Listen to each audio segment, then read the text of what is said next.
Hello மக்களே, நீங்கள் கேட்டுட்ருக்கிறது கதையை வித்து கண்ணம்மா கருத்து கொஞ்சம் கேட்கலாமா? உனக்கு என்ன தெரியறதுக்கு முன்னாடியே எனக்கு ஒன்று தெரியும். எஸ், அந்த ஸ்கூலில் நான் ஃபர்ஸ்ட் ஜாயின் பண்ணப்போ என்னை ஒரு பையன் மார்க் பண்ணான். அப்போது நீ தான் வந்து எனக்காக வந்து அப்படிலாம் பொண்ணுங்களை டீஸ் பண்ணக்கூடாதுடான்ட்டு சொன்னேன்.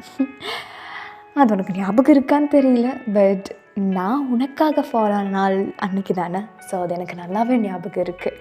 என்னமோ தெரியல, ஸ்கூலில் ரவுடிசம் பண்ணிவிட்டு பொண்ணுங்களை மார்க் பண்ணிவிட்டு டீச்சர்ஸை டீஸ் பண்ணிவிட்டு இப்படி பண்ணிகிட்டு இருக்க பசங்களுக்கு மத்தியில் எனக்கு நீ ஹீரோவை தெரிஞ்ச. அதனால தான் என்னமோ உன் கூட ஃப்ரெண்டாக ட்ரை பண்ணேன். அண்ட் இப்போது இந்த லெட்டரில் வந்து நின்றுருக்கு. பல முறை உன் மேலே இருக்கேன், என்னோடய காதலை உன்கிட்ட சொல்லணும்னு நினச்சிருக்கேன், ஏன் ட்ரை கூட பண்ணியிருக்கேன். பட் ஆனால் ஒரு பயம், எங்கே இருக்க இந்த நட்புமே இல்லாமல் போயிடுமோன்னு சொல்லிட்டு.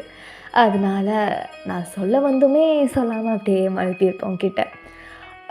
உனக்கு என்னை பிடிக்கும்னு தெரியும், ஆனால் உன்னோட வாழ்க்கை துணையாக என்னை ஏற்றுக்கிற அளவுக்கு என்னை பிடிக்குமான்றது தான் எனக்கு தெரியல. ஆனால் ஒரே ஒரு விஷயம், இந்த லெட்டரை நீ படித்து பார்த்ததுக்கப்புறமா உன்னோட முடிவை சொல்லு. உனக்கு சம்மந்தம்னா என்கிட்ட வந்து சம்மந்தம்னு சொல்லு. இல்லை உனக்கு என்னை பிடிக்கல, உன்னோட லைஃப்க்கு நான் கரெக்டாக இருக்க மாட்டேன்னு நீ நினச்சேன்னா இந்த லெட்டர் ஒன்று நான் உன்கிட்ட கொடுத்ததே மறந்துடு. இப்படி ஒரு விஷயம் நடந்ததை நம்ம மறந்துடுவோம், நாளைக்கு நம்மளோட நட்பை கண்டினியூ பண்ணுவோம் அப்படின்னு சொல்லி எழுதியிருந்தா. எனக்கு இதை படித்ததுமே என் கையெல்லாம் நடுங்க ஆரம்பிச்சிருச்சு.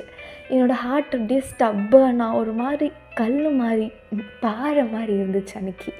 என்னடா அது, என் கையில் தான் இவ்வளோ நாள் இருந்திருக்கு அந்த லெட்டர். இவ்வளோ நாளாக படிக்காமல் எப்போ படிச்சிருக்கு? அட்லீஸ்ட் நான் இதை படிக்காமல் இருந்திருந்தாங்க கூட அவளுக்கு என் மேலே காதல் இல்லை, இன்னொருத்தங்க மேலே தான் காதல்னு நான் வாழ்க்கை முழுக்க அப்படி நினச்சிருந்துருப்பேன்.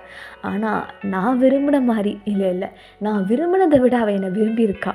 ஆனால் அந்த ஒரு லெட்டரை மட்டும் படிச்சிருந்தேன்னா அவள் லைஃப் இல்லை என் லைஃப் இல்லை, எங்கள் 2 பேர்த்தோட லைஃபுமே இன்றைக்கி நல்லா இருந்திருக்கோம்ல, எவ்வளோ அழகாக இருந்திருக்கோ. நான் ஒரு நான் ஏன் அந்த லெட்டரை படிக்காமல் போயிட்டேன்? அவளோட கன்ஃபெஷனை, எனக்கு பிடிச்ச பொண்ணுக்கு என்னையும் பிடிச்சிருக்குன்ற ஒரு கன்ஃபெஷன் எனக்கு எப்பயோ கிடச்சிருச்சு.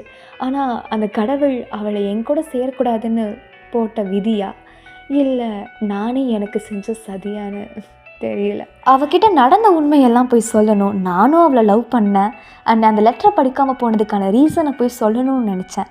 ஆனால் சொல்லலை. எங்களோட இன்கம்ப்ளீட் பாஸ்ட்டை சொல்லி அவளை கஷ்டப்படுத்த விரும்பலை, அவளோட வாழ்க்கையை ரூன் பண்ண விரும்பலை. அவள் இப்போ தான் ஏதோ நல்லா இருக்கான்னு தோணுது. அவளாச்சும் நல்லா இருந்துட்டு போகட்டும்.